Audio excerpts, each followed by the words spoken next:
sponsoring the series of screenings.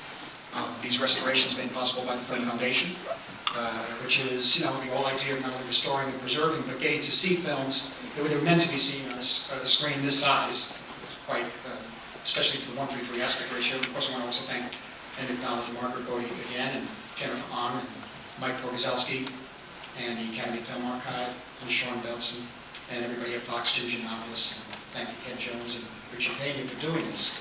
I'll leave it ahead and just bear with me a second. I have my personal connection to the picture. About 34 years ago,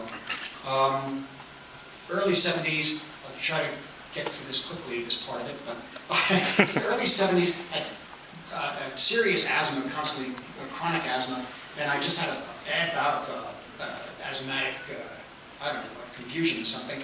But I've been in my suite at Century City Hospital, and they decided to send me home at some point. I was ending Alice's liver anymore, but I had to stop.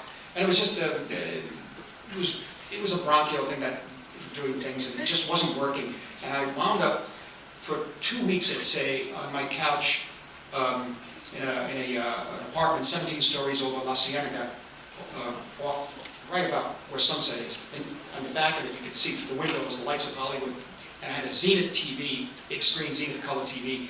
And I'd be sleeping on kind of sleeping on the couch, because it was sleeping on and off. What would happen is that the bronchial thing would build up, you can't breathe, and then you'd start coughing, so the whole thing goes on. But then they had this machine that they gave me, I had to suck on, and it was like this kind of strange medication. And next thing I know, that the machine would sort of facilitate the lungs. It was racking cough, it was a racking cough. And once you were awake, so you never really got any sleep. So once the lungs were cleared, you'd get maybe 2 hours sleep, and then it'd start again. You'd wake up coughing. So you couldn't work, you couldn't go anywhere, so you'd be stuck on this couch. And in the middle of the night, I couldn't read either. It was very difficult. I wasn't in shape for it. And one night, the Zenith TV, I turned it on, and it was kind of odd, because it was half asleep, and it was sort of an apparition. It was this glorious Technicolor image that was a film I was so mesmerized by, and this film started to sort of unfurl through the night.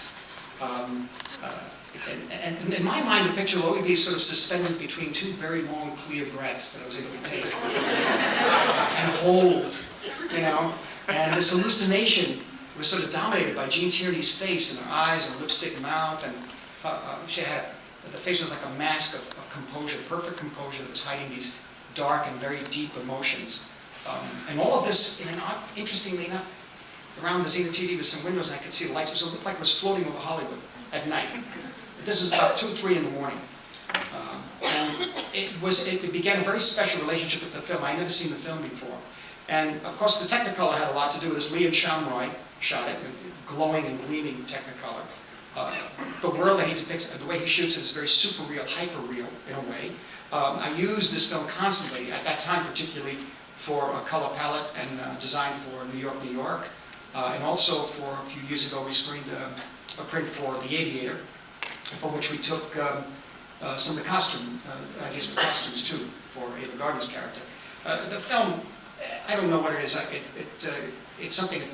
It's very special. It's mystical in a way. The music, Her Father's Ashes, the Palomino, the desert at dawn in the Southwest, the house in the Southwest. The line, "Ellen will win." Ellen always wins. is something I just fell in love with. So you're in love with the picture, and you just go with it for another 40 years. It's a line too that we kind of heard in my head at the end of The Aviator. We did. John Wiley tells Leo DiCaprio at the end. He says, "Everybody works for you, Howard." It comes directly from that. Yeah, all that, because it's always the way the mother says it, the way Ray Collins says it. And I mean, after 30 viewings, 34 years, I see it maybe once every 2 years, every year. But this would be the best I know that I've ever seen it, because I think I once saw a 35mm IB nitrate at the Los Angeles County Museum for the Fox show that they had. That was stunning, and this is as clear as that. I don't care how many times you see the picture; it's always like you see it for the first time.